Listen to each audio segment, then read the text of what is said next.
Do you know now? You can count them, right? That's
Welcome to the Strive 305 Small Business Podcast, where we talk to business owners, creators, policymakers, and decision makers that really help shape the backbone of our economy and build the community that we have today. And thanks so much for being here. And my name is Irvans Agustin. I almost forgot my name.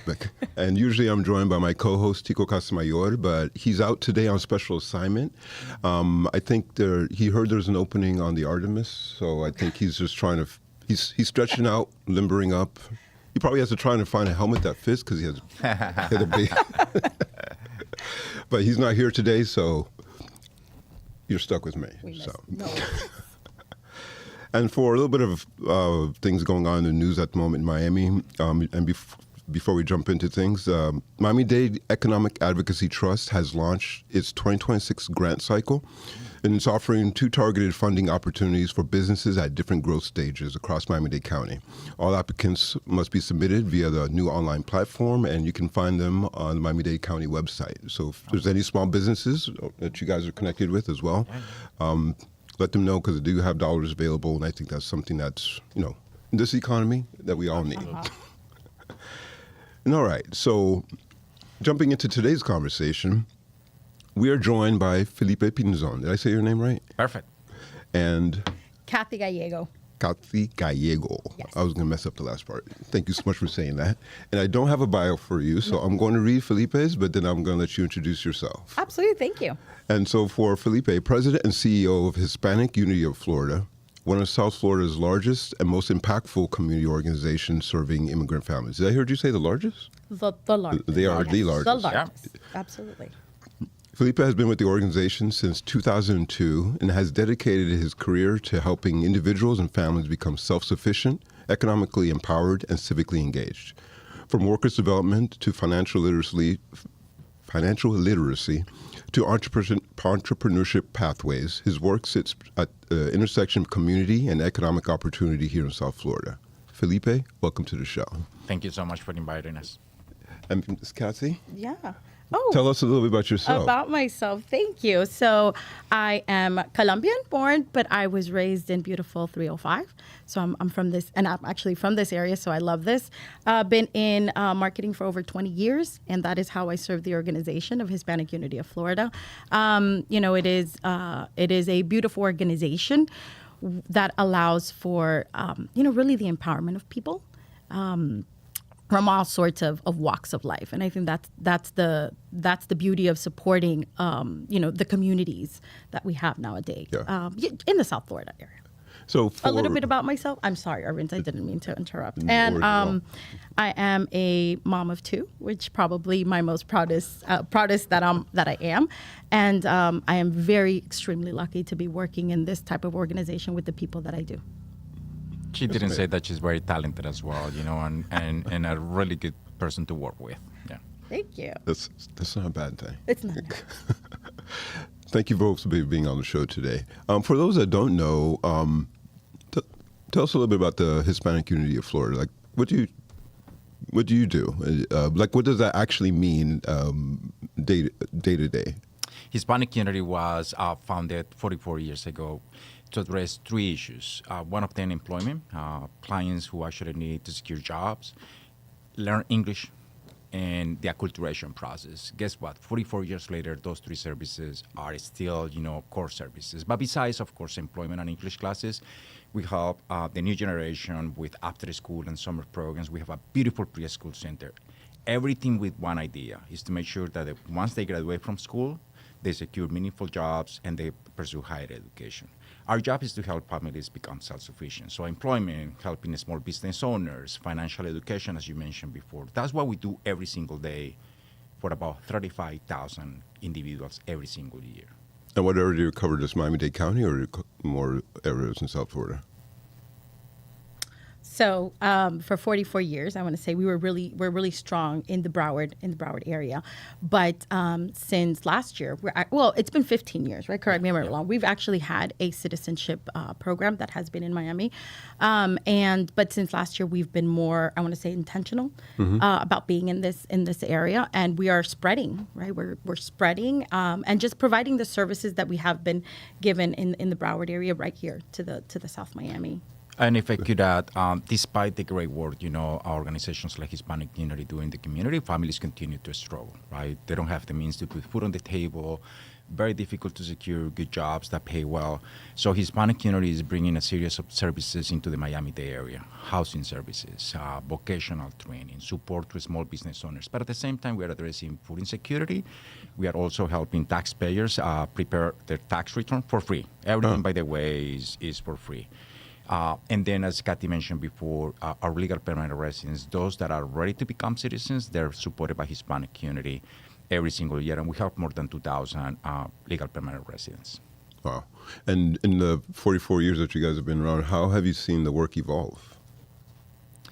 In many ways, but I guess what comes to my mind first is that initially was very individual-driven. At this point, it's more family-driven. So we understood many years ago that by helping two generations in the household, parents and their children, the families were going to become stronger, more stable. So that's what we do today. So we help the children, that are attending schools, and at the same time, we assess their parents for any other issues, housing, employment, as I mentioned before. So we support those two generations. And it's proven. When the two generations actually succeed, the family as a whole, is way stronger. Yeah. And is it the Harlem Children's Zones? I think there's almost the same they thing. Use where the they same do approach. The cradle to grave type of approach. And it sounds simple when you say it out loud, but there's so many other organizations that don't think to realize that you really do need to address all of the needs. If one piece of the family is broken, then the person that you're trying to help can't really evolve. Absolutely. Doesn't matter how much you help the child, at the school. If the child goes back to the household and doesn't have anything to eat, well, that's a major issue. Or the parents are absent, that's a major issue.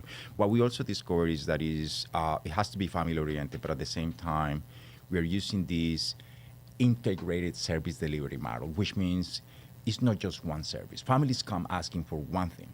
They need to put food on the table. but they don't realize sometimes that, well, that requires better jobs, that requires some housing, services, that requires perhaps learning the language. So we have bundled services over the last 15 years to make sure families are better served. And it's so important, I think, that two-generation approach because of the area that we're in, right? With all the immigrants that we have, this is the type of community that we have. And we're very used to, being with abuelita, right? Or your tío and your tía. And that's so important. And so we are here not just supporting, like Felipe said, individuals, but now it becomes a family, right? And a lot of the times we even have like generational homing for that purpose. Yeah. And for you as a communication person, how has that changed how you communicate about the services you provide?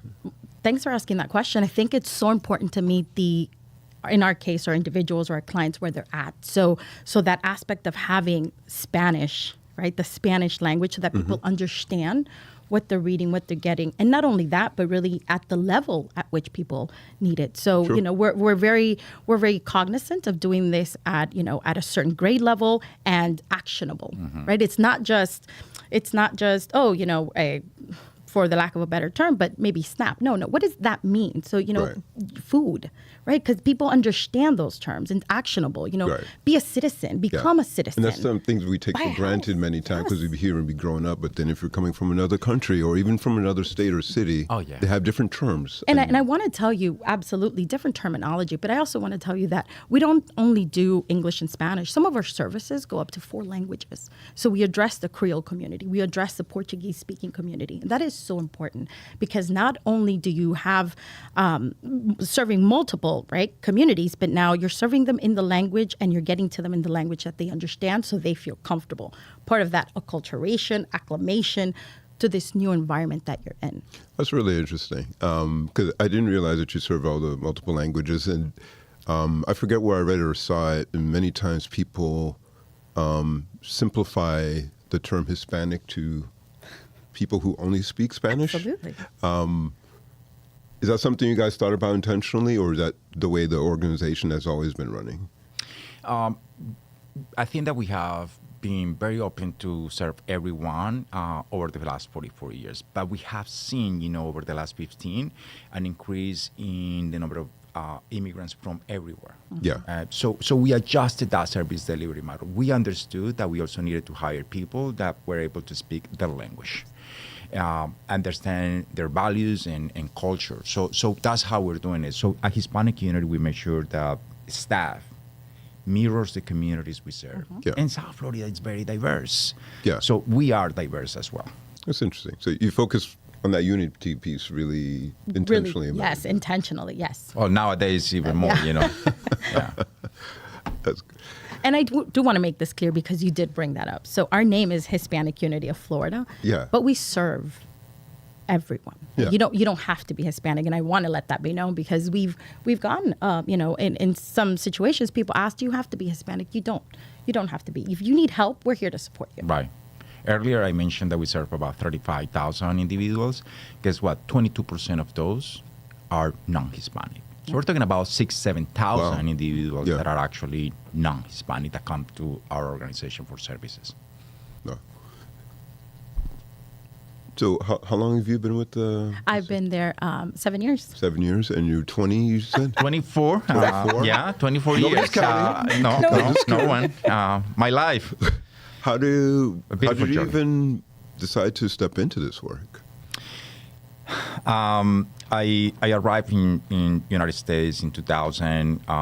2 weeks later, I learned from my sister-in-law that there was an organization called Hispanic Unity of Florida that I needed to stop by to see what they got, for me as a new immigrant. I did so. I enrolled myself in English classes. 2 years later, lucky me, the organization hired me as a part-timer. Working 20 hours a week, and 24 years later, I would say privileged, proud, and honored to be in this role. And I think that is giving back. I think that I received so much from the community, from Hispanic Unity. And my job today is to create the same opportunities for others that come, to this country looking for the same dignity and freedom and opportunity to better themselves. That's an amazing story. I'm going to put a pin in that for a second. I was curious for you how you stepped into this work. I love it. I come actually from the private sector, worked with great organizations. And then one day I saw, so this is the power of communications and writing. One day I saw this. Words are important. Everybody forgets. And it talks to somebody Words like matter. me. And one day I see this amazing, like very well written, intentional job description. I was like, and I can do that. Like I've been doing that. Coming from the private sector, it's very different. And while I enjoyed it, there was something missing. And lo and behold, I had an interview. I loved it. They loved me, thank God. And here I am 7 years later. But really what caught my eye was that, and that intentionality behind that description. And ever since then, everything, so you come into an organization that does that already. Yeah. And everything that they put out is with that same intention. Right, and that intensity, transparent, right, and the values that we have and as an organization, I think are so important. And it was a beautiful click. That's great. And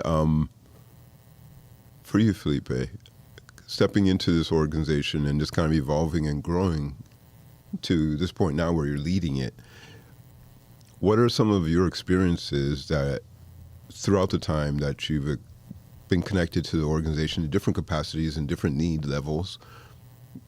What helps inform your leadership style and how you approach the work? Thank you. Very complex question, but I think that I can share with you today. All your work is complex. It is. Number one, I believe that is the ability to value and appreciate the people that are around you, right? And understand that it's not about one single person, but is community, is teamwork. And I say that I believe 100%, that there is no other way to make sure that organizations like Hispanic community become successful than working with people inside and outside of the organization. So that to me, and I say that because very intentional. I believe everything I do every single day when I wake up is to make sure that at the end of the day, everyone gets an opportunity to shine, right? And when that happens, when you see the light in people's eyes, great things happen. Yeah. So it's creating the same that I receive again, is that opportunity. Is that opportunity to shine and to see it, that makes a huge difference in people's lives, but in organizations like Hispanic community. So that's one thing. Number two, difficult moments. I think that you learn so much from crisis, right? Whether it was the 2008 recession, Yeah. whether it was political issues, impacting nonprofits like Hispanic community, or even COVID. I think that taught us a lot, right? And made us more resilient. Yeah. And That's a great way to look at that, because I think there's so many times that we focus on the impact that the situation has on us, which it does, but many times people don't flip the switch to understand what can we learn from this thing that we've gone through and that we're experiencing to do better. And I forget who said the quote, but never let a crisis go to waste. Yeah. Right. But the most important piece is a lot of people don't finish that sentence and learn. Don't let the crisis go to waste and learn, and so you can do better or prepare better, whatever the case may be. So I commend you for focusing on that aspect of because as we've all seen and grown, there's always going to be something else. Right. And it's that mindset. So that's interesting. And for you, what, in your experience in the private sector, and then shifting into this work, what things from outside in your previous experience that you apply to what you do day in and day out now? I would probably have to tell you that, and I think Felipe touched on this, but the team value, the teamwork, has definitely. Are you just saying that because he's your boss? Because he's my boss.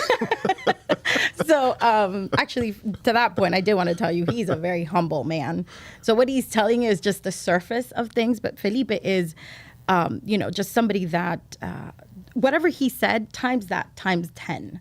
Okay, he really does believe into advocating for his team, but for staff in general. And that leads to people wanting to come to work, right? That leads to people to want to do their best for other people. Because listen, we're all in a difficult situation. Like we're all going through this together at different levels, but we're in it together.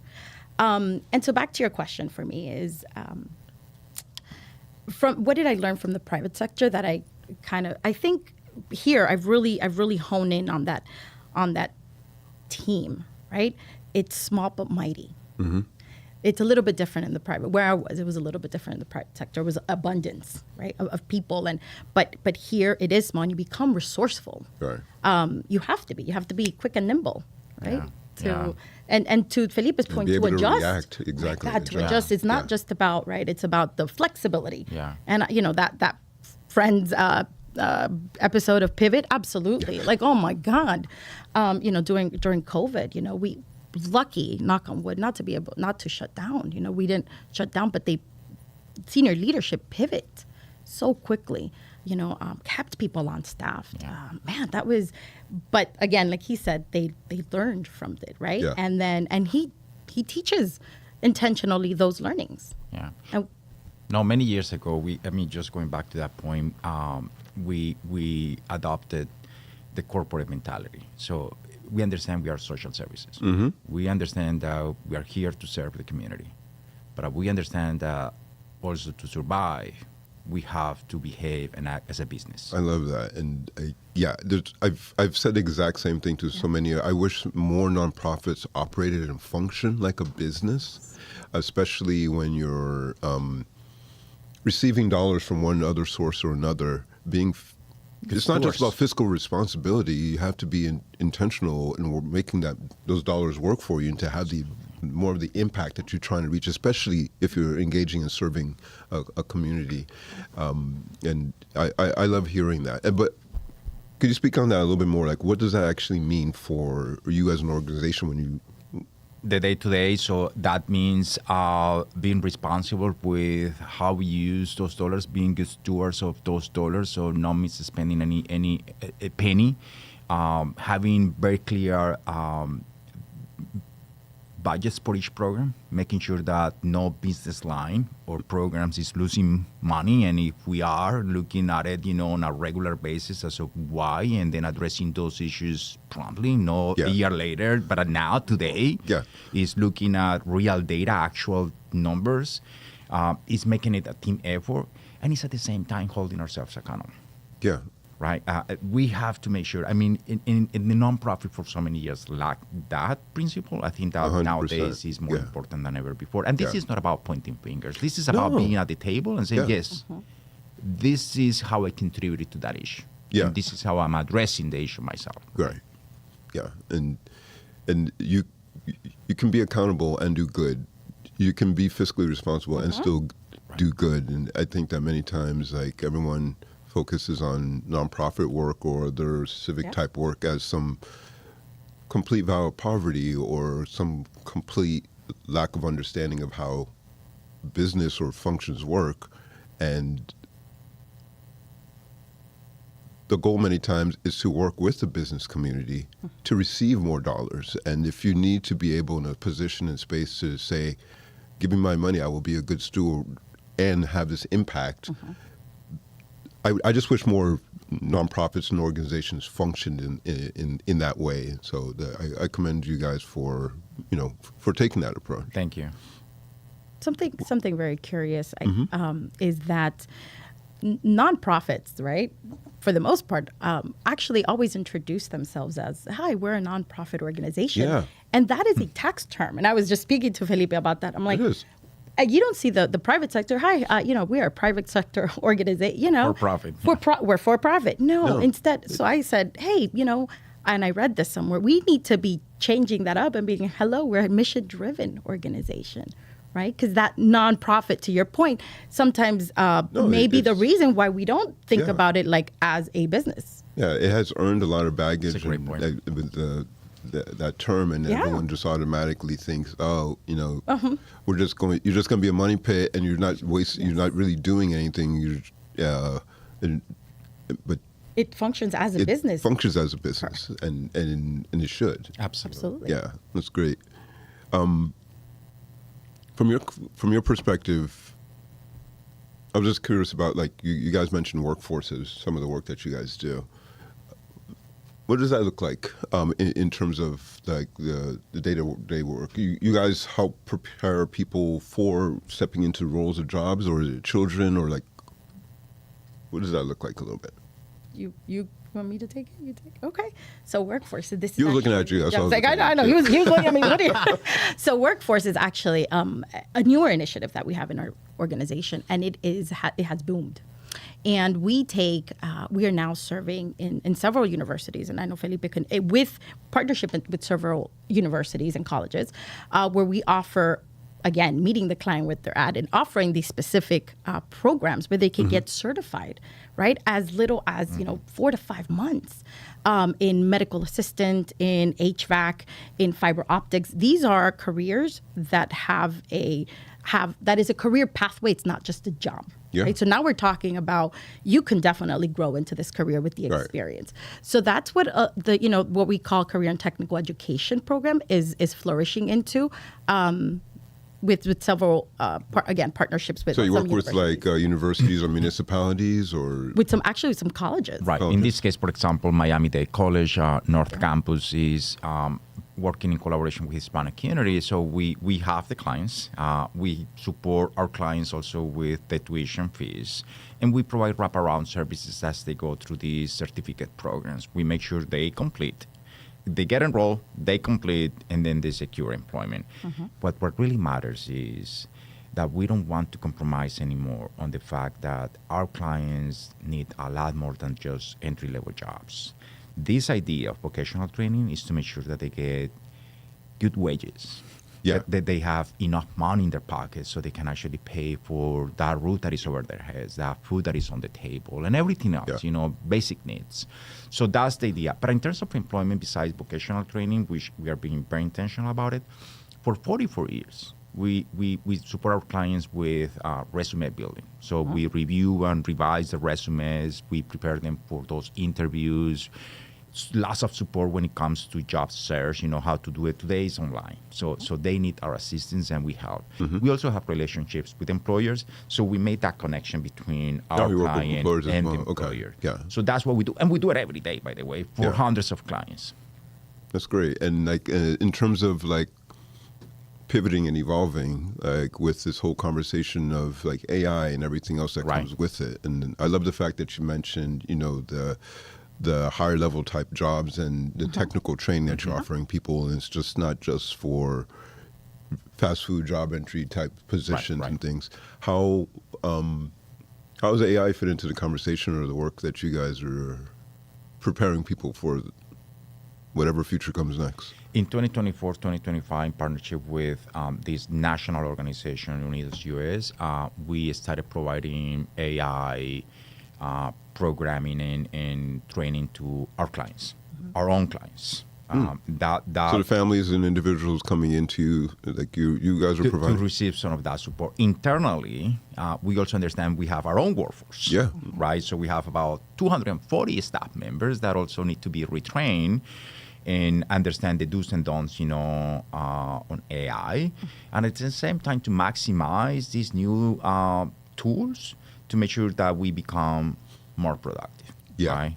And we have been doing so. We have scheduled a series of trainings, for staff members on AI and the usage of different applications. So trying to incorporate that, can we move faster? We should move faster. But I think that we're just adopting, the new technologies. No, Yeah. totally. Like AI is a tool, It is. and like any other tool, it's only as good as the person that's using it. Right. And I think everybody uses it as an excuse, or they focus on one aspect of like the fear aspect is just going to take my job, or they focus on using it in the most minimal way possible, and it doesn't really help them become more Productive. effective or productive. Yeah.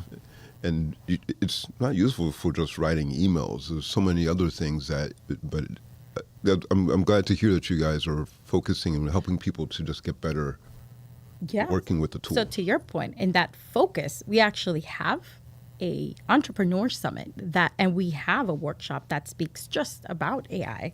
Right. And it's 2 weeks away. And if people really want to know, I believe the speaker she's an expert in this world, and she does it so masterfully. We've had her before. We've had her in our previous summit, and now she's coming here. She's coming to Miami.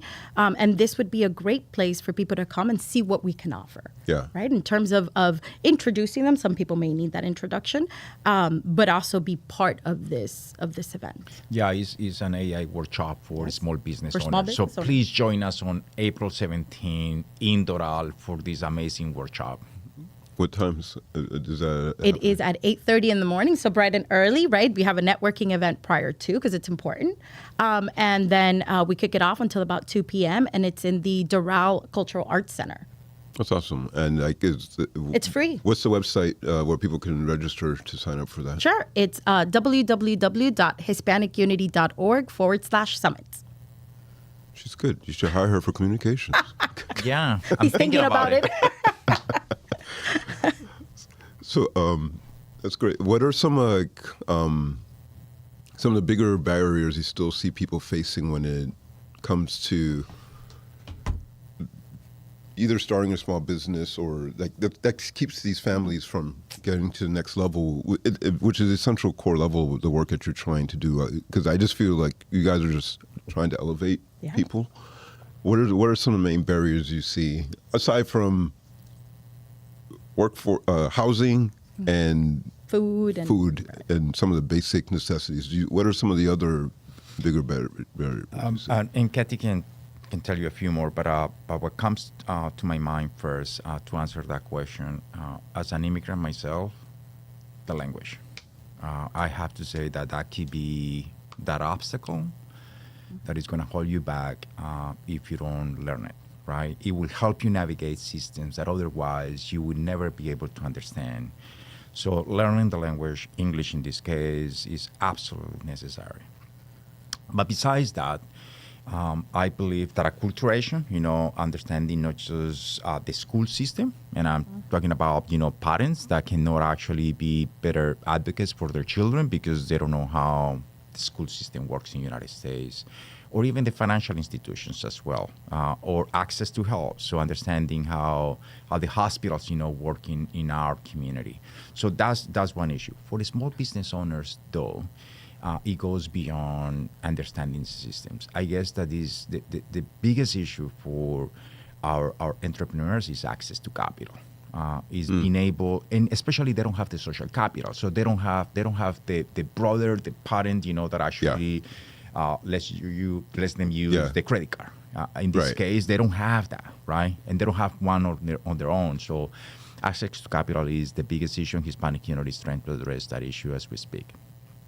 Anything else Anything stands out to you? That stands out for me. Yes, I think as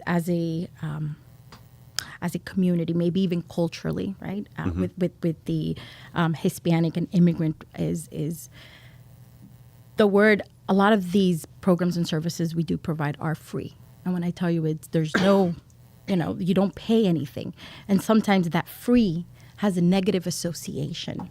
Right. And I would love for people to be able to see past that so that they could fully immerse themselves in all these programs that we have available. Because sometimes and I can tell you, speaking from my personal experience, right, parents who were immigrants and you hear it, nothing's free. Right. Without nothing quality. Everyone knows it's fixed. It's free. Like it's just going to be. There's a catch-22. There's a catch, or it's just going to be useless or not good. Right. Yeah. But really, there are services out there like Hispanic Unity of Florida and many other organizations that work to get this funding to be able to provide these services. $0. Right. The many funders and donors that make this possible, Yes. financially speaking, and we are extremely grateful to them, of course, for doing so. Yeah. Yeah, we couldn't do this without them. Yeah. And what are some of the other work that you guys do with small businesses? I didn't realize how much you guys did in connection with small businesses.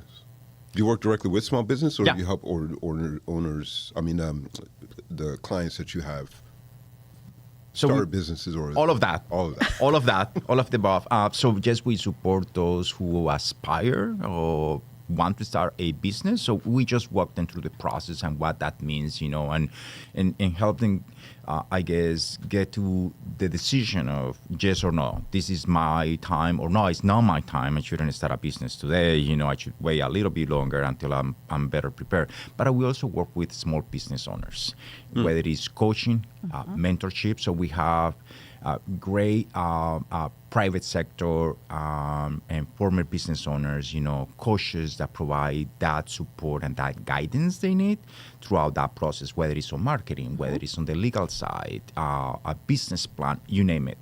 And most recently, we started working with some financial institutions, the CDFIs, Yes. to help our clients get loan ready. Right, to access that micro loan that is much needed to elevate their businesses, whether it's $2,500 or $5,000. So we're doing that work as well. Yeah, that's great. And it's great to hear because during the pandemic, like my small business, a lot of the work that we did was really just, we worked with a lot of small businesses as well. But the main issue that we're seeing is there's people who started business not because they wanted to be in business, but as a reaction to need. Right. Like I just want to feed my family, so I just start cooking and making a thing, and then 2 years later you have a business. Yeah. But then all of a sudden something like the pandemic hits, and then you realize that you didn't file the business taxes, you don't have a business license, all the resources and things like that. Having a resource like yours and people who just kind of, this is what you need to understand this system here in the U.S. of how things work. So it's less about you as an individual, but to be able to evolve and grow, you need to have a process. You need to have a system. And so it's great to hear that you guys do that. Have you guys registered your as part of the Strive 305 hub? Because I think you totally should. Okay. I think that you guys provide resources. The Strive 305 Hub is a platform that is half the reason I'm here. Like us, a group of small business owners, we brought in by the Miami-Dade County Mayor who created the program, and then collectively we've just been evolving and growing. But the Strive 305 Hub is a platform that provides resources and information for businesses in Miami-Dade County. But it also works with service providers and others to connect to other businesses as well. And everything you're talking about right now, I think, would be a great resource for many people. I didn't realize all the work that you guys did. And maybe that's why we have you guys on, so we learn all this stuff. Absolutely. Thank you. And I would want to say that, yes, we will definitely, be part of that. And because there are different sets of events, so you could totally list the services you offer. Of course. List the events that you have coming up on the platform as well. And I think there's so many more people, especially here in Miami-Dade County, that don't know about the work you did, and I've learned a lot today. My colleague that is watching, totally agrees with that, and she will get this done. She's going to soon. make it happen. Last couple questions for you, for both of you. What is something that people misunderstand about Hispanic Unity of Florida? I think that Kathy alluded to this, earlier on. When they see and read our name, right, Hispanic Unity of Florida, most people arrive at the conclusion that is only for Hispanics. So it has been difficult, I could say, over the last many years, trying to help people understand that we serve everyone. So we don't discriminate against anyone. That's a huge one. I didn't know you guys served so many. Right. That's The name could be misleading, right? I mean, totally understand and working on it. That's all I can say for now. Working on that, making sure that we could address that issue, and somehow, remove that challenge. I don't know if I will be answering the question completely, but I could say, and I will use this as an opportunity, is that Latinos, Hispanics, and immigrants in general are very hardworking people. And I don't want to leave, this interview, this conversation, without making that clear for everyone who's listening. Really hardworking people that they come to Hispanic community seeking opportunities, and they want to get a job. They don't want to depend on systems. They don't want to receive support from the government, sometimes they haven't even received that ever in their lives because we don't have that in our own countries, right? We don't even know it's an option. Right. It's an option. Yeah. Very resilient and high values.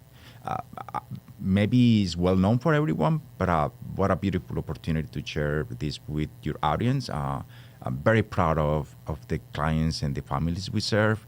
And they want to do better, not just for themselves. They want to do better also for this community and this country, which is our country. So I'm a naturalized citizen, and I love United States as much as I love my dear Colombia. So very grateful to this country for everything that has provided to me and my family. And I believe that's a shared sentiment, across our community.